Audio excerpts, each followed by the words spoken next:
नमस्कार मेरे प्यारे साथियों, स्वागत है आपका अपने YouTube चैनल पवन हिस्ट्री क्लासेज में। साथियों, आज हम जानेंगे आधुनिक इतिहास जानने के स्रोतों के बारे में कि भाई ऐसे कौन कौन से ऐसे स्रोत हैं जिनके आधार पर हम आधुनिक इतिहास को आसानी से जान सकते हैं। तो मेरे प्यारे साथियों, चैनल नया है, इसे ज़्यादा से ज़्यादा लाइक, शेयर और सब्सक्राइब करें। तो देरी ना करते हुए शुरू करते हैं आधुनिक इतिहास जानने के स्रोतों के बारे में। भाई किन आधार पर हम आधुनिक इतिहास को जान सकते हैं। आधुनिक इतिहास शुरू कब होता है? मुगलों के पतन से स्टार्ट होता है, यानी ये जो आधुनिक समय है ये मुगलों के पतन से शुरू हो जाता है, यानी 16वीं सदी में ये शुरू होता है और 1947 तक इसे माना जाता है। तो ऐसे कौन कौन से तथ्य हैं, वाक्य हैं जिनके आधार पर हम आधुनिक इतिहास को जान सकते हैं, उनके बारे में जान लेते हैं। जैसे कि केंद्र सरकार के पुरालेख।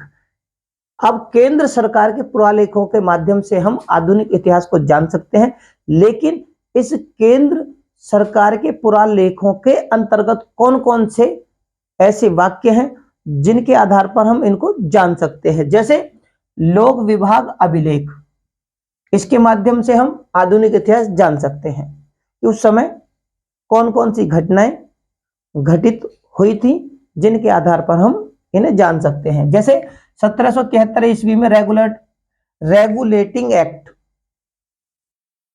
क्योंकि ये जो एक्ट है इसके माध्यम से भी हम आधुनिक इतिहास जान सकते हैं, क्योंकि इस एक्ट के द्वारा कौन कौन से नए प्रावधान शुरू हुए थे उनके बारे में भी हम, उनके माध्यम से भी हम इसको जान सकते हैं। और संवैधानिक परिवर्तन जो हुए थे, जेम्स रेनल जो कि 1767 ईस्वी में सबसे पहले, क्या जेम्स रेनल 1767 ईस्वी में सबसे पहले सर्वप्रथम सर्वेयर जर्नल ऑफ बंगाल, ठीक है ना, ये कौन थे? इन्होंने ही वैज्ञानिक रूप से मानचित्र बनाने की प्रक्रिया सबसे पहले शुरू की थी। इसके माध्यम से भी हम आधुनिक इतिहास के बारे में बहुत सी जानकारियां मिलती हैं। बात करते हैं राज्य सरकार और पुरालेख। इसके माध्यम से हमें आधुनिक इतिहास जानने के बारे में बहुत सी जानकारी मिलती हैं। कौन कौन सी? जैसे कि भूतपूर्व, यानी ब्रिटिशों के आने से पहले भारतीय प्रांत किस प्रकार से थे, इससे भी हमें आधुनिक इतिहास की जानकारी मिलती है। दूसरा, भूतपूर्व राजसी राज्य, यानी राजाओं के राज्य किस प्रकार से थे, वो अपना शासन प्रशासन साम्राज्य किस प्रकार से संचालित करते थे, उसके माध्यम से भी हमें आधुनिक इतिहास की जानकारी मिलती है। इसके अलावा ब्रिटिशों के अलावा भारतीयों के विदेशियों से संबंध कौन कौन से थे, किन से थे, इसके माध्यम से भी हमें आधुनिक इतिहास जानने की जानकारियां मिलती है। न्यायिक अभिलेख, न्याय यानी न्याय से संबंधित अभिलेखों से भी हमें आधुनिक इतिहास जानने की जानकारियां मिलती हैं, जो कि बहुत ज्यादा सहयोगी होती हैं। जैसे 1753 से 1773 ईस्वी तक, और इसके बाद में 1774 ईस्वी से 1861 ईस्वी के वर्षों में, यानी इतने समय में जो न्याय से संबंधित अभिलेख थे कि भाई उस समय किस प्रकार से न्याय प्रक्रिया थी, और उन न्याय प्रक्रिया के अंतर्गत कौन कौन से महत्वपूर्ण वाक्य थे, तथ्य थे, उनके माध्यम से भी हमें आधुनिक इतिहास जानने की जानकारी मिलती है, यानी उससे भी हमें अपना आधुनिक इतिहास के बारे में मालूम चलता है। अब ये जो न्याय के स्रोत है, ये है कहां पर? न्याय से संबंधित अभिलेख कहां पर है? तो बंगाल के सर्वोच्च न्यायालय में और कलकत्ता के उच्च न्यायालय में। कलकत्ता का उच्च न्यायालय क्या है? ये अभिलेख एक कक्ष में रखे हुए हैं, आज भी सुरक्षित है, ठीक है। इनके माध्यम से हमें आधुनिक इतिहास की जानकारी।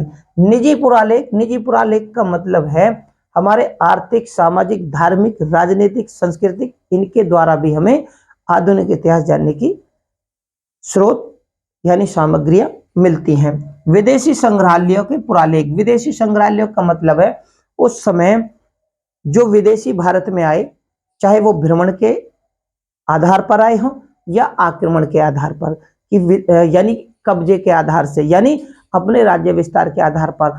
और उन्होंने उस समय जो भी घटनाएं थी वो अपने पास में सुरक्षित लिख ली, क्योंकि उनके विद्वान साथ में आते थे और वो सारी घटनाओं को क्रमवाइज लिख लेते। तो इसलिए विदेशी संग्रहालयों में आज भी हमारे भारतीय आधुनिक इतिहास जानने के स्रोत सुरक्षित हैं।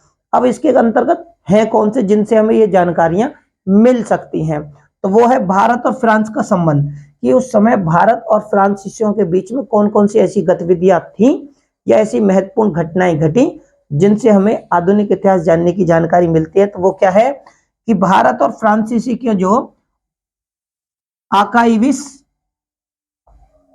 आकाइवस नेशनल, ठीक है, archives national Paris of France ministry of foreign affairs, ठीक है, इसके माध्यम से, यानी कि ये नाम है जो कि संग्रहालय में आज भी सुरक्षित है, इसके माध्यम से भी हमें भारतीय यानी आधुनिक इतिहास जानने की जानकारी मिलती है। और कौन सा है,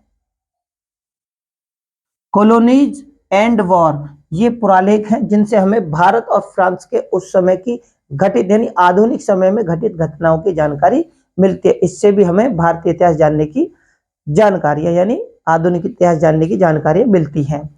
इसके बाद में नेशनल आर्काइव्स ऑफ पुर्तगाल, जो कि लिस्बन में है, इससे भारत और पुर्तगाल के संबंधित यानी भारत और पुर्तगाल के जो संबंध थे उस समय किस प्रकार से थे, इसके क्या है मौलिक पत्र जो थे, मौलिक पत्रों का एक संग्रह है, ठीक है, कहाँ है, लिस्बन में है। इससे भी हमें आधुनिक इतिहास यानी भारतीय आधुनिक जो काल था उसके बारे में भी जानने की सामग्रियां मिलती हैं।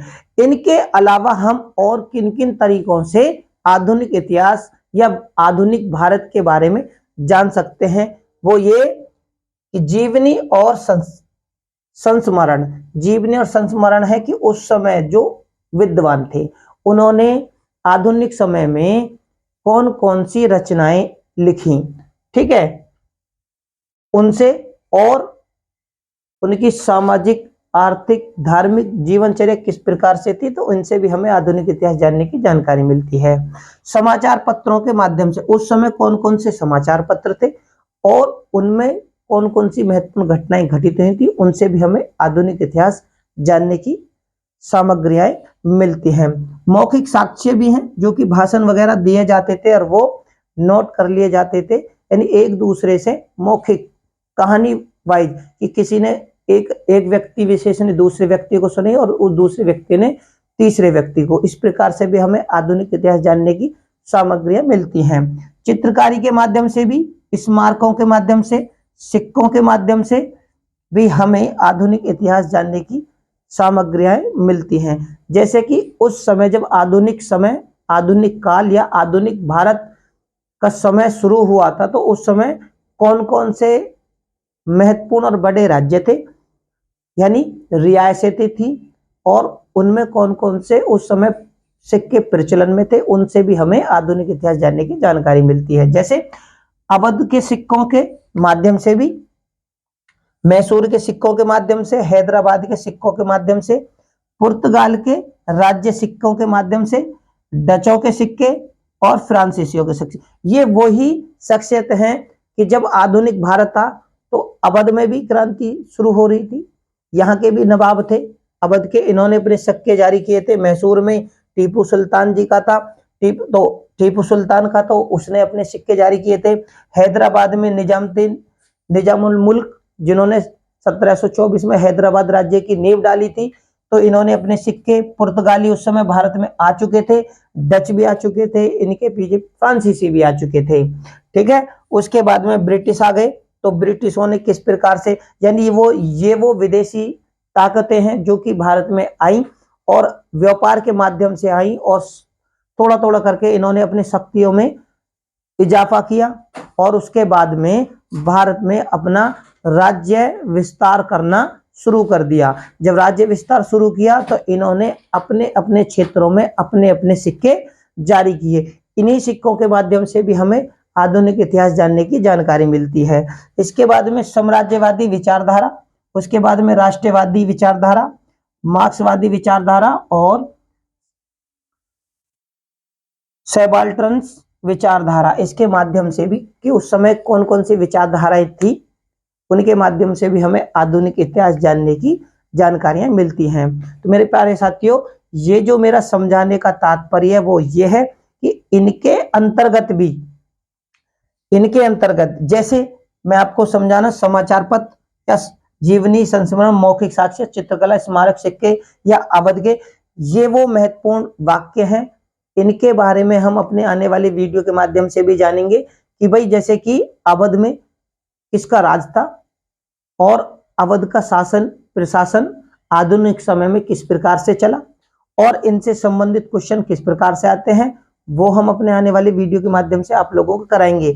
इनके अंतर्गत भी बहुत सारे क्वेश्चन बनते हैं, जैसे कि पुर्तगाली हो या डच हो, जब ये भारत में आए तो इन्होंने किस प्रकार से आए, किस प्रकार से शासन किया तो उसने राज्य विस्तार किस प्रकार से किया, अपनी शक्ति को किस प्रकार से बढ़ाया, किस प्रकार से इन्होंने अपने सिक्के जारी किए और उन सिक्कों को किस प्रकार से यानी किन नामों से जाना जाता था, वो हम अपने आने वाली अगली वीडियो के माध्यम से आप लोगों को कराएंगे। क्वेश्चन से किस प्रकार बनते वो भी हम अपने आने वाली वीडियो के माध्यम से आप लोगों को पहुंचाएंगे।